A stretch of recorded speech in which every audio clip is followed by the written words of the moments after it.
네, 이어서 법조팀 우종원 기자와 자세한 얘기 나눠보겠습니다. 어서 오세요.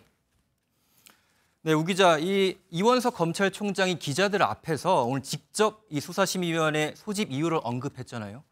이 총장이 수사 결과를 인정하지 않는다라고 볼 수 있을까요? 이 총장이 한 말에 힌트가 있습니다. 이 수사팀 의견을 존중한다. 그리고 지난 23일에는 증거 판단과 법리 해석에 충실했다고 평가한다. 이렇게 말했죠. 이는 김건희 여사를 무혐의로 본 수사팀 판단에는 동의하는 거라고 볼 수 있습니다. 네, 그렇군요.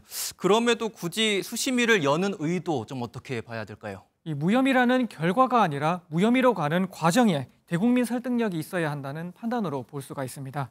이 수사팀 결론만으로는 신뢰하지 않을 국민이 많기 때문에 검찰 외부의 판단까지 더해질 필요가 있다는 겁니다. 네. 이 외부인으로 구성된 수심위마저 김 여사가 무혐의가 맞다 이렇게 인정한다면 이 총장 말처럼 소모적인 논란을 종식하고 공정하게 매듭 지을 수 있다 이런 취지입니다.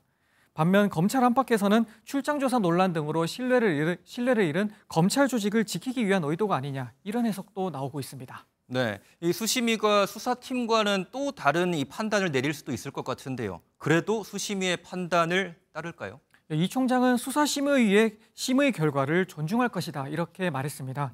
다만 실제 수사 결론을 정하는 것은 이 총장이 아니라 서울중앙지검 수사팀입니다. 이 수심위 판단에는 강제력이 없기 때문에 수사팀은 따를 수도 따르지 않을 수도 있습니다. 네, 그 이전에도 수심위 판단을 수사팀이 따르지 않은 적이 또 있었다고요? 네, 그렇습니다. 과거 수심위는 15차례 열렸었고 이 중 4차례는 수사팀이 따르지 않았었습니다. 이 대표적인 게 2020년 삼성경영권 불법 승계 의혹으로 수사를 받았던 이재용 당시 삼성전자 부회장 건입니다. 예. 이 당시 수심위는 불기소를 권고했었지만 수사팀은 기소를 선택했고 최근 1심에서는 무죄가 나왔었습니다.